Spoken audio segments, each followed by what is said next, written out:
پیغام سنبھالائی ہے گلزار نبی سے، آیا ہے بلاوا مجھے دربار نبی سے۔ بسم اللہ الرحمن الرحیم۔ السلام علیکم پیارے ناظرین۔ حضرت موسیٰ علیہ السلام کے معجزات کے بارے میں آتا ہے کہ حضرت موسیٰ علیہ السلام مدینہ شہر سے اپنے اہل و عیال کے ساتھ واپس ہو کر مصر کی طرف تشریف لا رہے تھے کہ رات کے وقت آپ کی نظر ایک جلتی ہوئی آگ پر پڑی، جس پر آپ نے اہل خانہ کو ایک جگہ پر چھوڑ کر آپ اس آگ کے قریب چلے گئے۔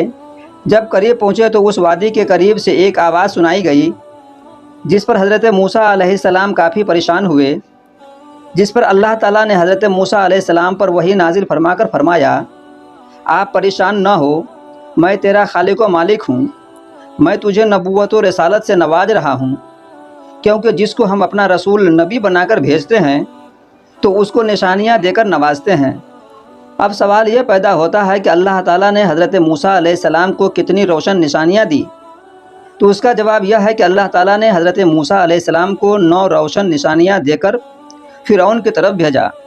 اس کے بعد حضرت موسیٰ علیہ السلام کے ہاتھ میں ایک عصا مبارک تھا، جس سے حضرت موسیٰ علیہ السلام اپنی بکریوں کو چراتے تھے، جس پر اللہ تعالیٰ نے حضرت موسیٰ علیہ السلام سے پوچھا کہ آپ کے ہاتھ میں کیا ہے؟ اس پر حضرت موسیٰ علیہ السلام نے عرض کی کہ میرے ہاتھ میں عصا یعنی لاٹھی ہے۔ اس پر اللہ تعالیٰ نے اپنی شان و قدرت سے فرمایا کہ اس کو نیچے چھوڑ دے۔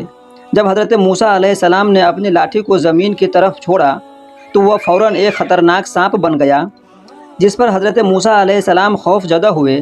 اس پر اللہ تعالیٰ نے فرمایا کہ آپ اپنے ہاتھ میں اس کو واپس لے لیجئے، اپنی اصلی حالت میں ہو جائے گا۔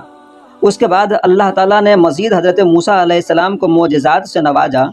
حضرت موسیٰ علیہ السلام کا معجزہ جب حضرت موسیٰ علیہ السلام کو اللہ تعالیٰ نے معجزات عطا فرمائے، تب اللہ تعالیٰ نے حکم دیا کہ بے شک فرعون اور اس کی قوم زیادہ سرکش ہوگی، جا کر ان کو ہمارے احکامات سنائیں اور ان کو آخرت کے عذاب سے ڈرائیں۔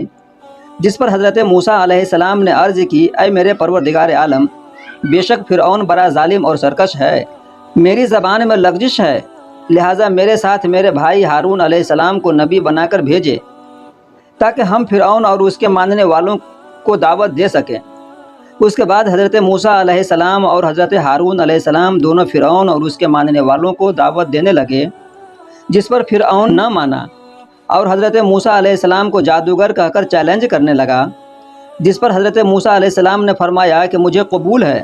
تب ایک دن مقرر ہوا کہ اس دن فرعون اور اس کے پیروکار کے میلے کا دن تھا، جس پر فرعون نے بہت سے ممالک سے بڑے بڑے جادوگر بلوائے اور لوگوں کو جمع کروانے کے لیے اعلانات کروائے، جس پر دور دراز سے لوگ جمع ہونا شروع ہو گئے، لہٰذا میدان سج گیا، جس پر جادوگروں کی تعداد بھی کافی تھی، اور فرعون اپنے تخت پر متکبران انداز میں بیٹھا تھا، جس پر جادوگروں کو کارروائی کرنے کا حکم جاری ہوا۔ تب جادوگروں نے حضرت موسیٰ علیہ السلام سے ادب سے کہا کہ آپ ابتدا کریں، پہلے آپ شروع کریں یا ہم؟ آپ نے فرمایا کہ آپ شروع کریں، جس پر جادوگروں نے اپنے چھوٹے سے کرشمے دکھانا شروع کر دیے۔ نتیجہ یہ نکلا کہ ہر طرف سے سانپ ہی سانپ نظر آنے لگے، جس سے لوگ ڈر گئے۔ اس کے بعد حضرت موسیٰ علیہ السلام نے اپنے اللہ تعالیٰ کے عطا کردہ معجزے سے اپنی عصا مبارک کو زمین کی طرف پھینکا، جس پر ایک بڑا سا سانپ بن کر نظر آیا اور تمام سانپوں کو ایک ہی لقمہ کر کے نگل گیا، جس پر تمام جادوگر نے آپ کا یہ معجزہ دیکھ کر کہنے لگا کہ ہم ایمان لے آئے اس رب پر جس موسیٰ اور ہارون کا رب ہے۔ پیارے ناظرین، اب آگے بتاتے چلیں کہ فرعون کے غرق ہونے کا واقعہ کچھ یوں ہے کہ حضرت موسیٰ علیہ السلام اپنی قوم کو لے کر جب روانہ ہوئے تو اس وقت فرعون اپنے ساتھیوں کے ساتھ حضرت موسیٰ علیہ السلام اور ان کے قوم کا تعاقب کرنے لگی۔ جب موسیٰ علیہ السلام اور آپ کی قوم دریائے نیل کے قریب پہنچی، تب حضرت موسیٰ علیہ السلام نے اپنے عصا مبارک یعنی لاٹھی کو دریائے نیل پر مارا، جس سے دریائے نیل میں 12 راستہ بن گئے۔ آپ علیہ السلام نے اپنی پوری قوم کو دریائے نیل سے پار فرمایا۔ تب فرعون اپنے لشکر کے ساتھ آ پہنچا، لیکن اس وقت حضرت موسیٰ علیہ السلام اور آپ کی قوم دریائے نیل پار کر چکی تھی۔ جب فرعون نے دریا کے اندر راستہ دیکھا تو فوراً اپنے گھوڑے کو آگے بڑھانے لگا، لیکن گھوڑا آگے بڑھنے کا نام ہی نہیں لے رہا تھا۔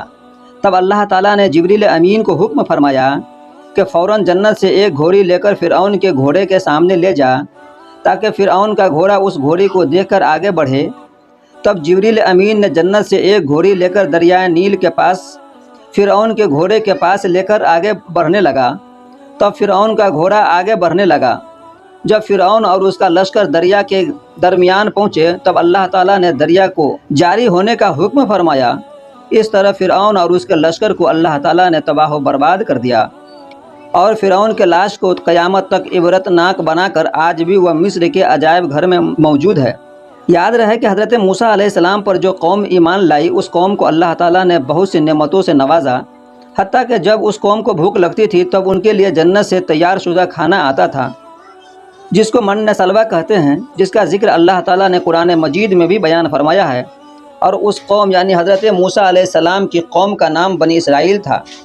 حضرت موسیٰ علیہ السلام کو جب اللہ تعالیٰ نے فرعون کی طرف بھیجنے کا حکم فرمایا تو اس وقت حضرت موسیٰ علیہ السلام نے اللہ تعالیٰ سے دعا مانگی، اے میرے اللہ، کھول دے میرے سینے کو اور آسان کر دے میرے لیے میرے کام کو، اور میری زبان سے ختم کر دے لغزش کو، اور میری زبان کو ان کے سمجھنے کا ذریعہ بنا دے۔ فرعون کو اللہ تعالیٰ نے عبرت ناک سزا دی اور لوگوں کو قیامت تک اور اپنی قدرت سے آشنا کروایا کہ اگر کوئی بھی شخص اس طرح فرعونیت پر اترے گا تو ہم اس کو ذلیل کر کے رکھ دیں گے، جس طرح فرعون کو عبرت ناک سزا کے طور پر آج تک مصر کے عجائب گھر میں لوگ فرعون کے مجسمہ کو دیکھ کر عبرت حاصل کر رہے ہیں۔ تو پیارے دوستو، آج کے لیے بس اتنا ہی، پھر ملتے ہیں ایک نئے ویڈیو کی نئی کہانی کے ساتھ۔ جب تک کے لیے اپنا خیال رکھیں۔ خدا حافظ، فی امان اللہ، السلام علیکم۔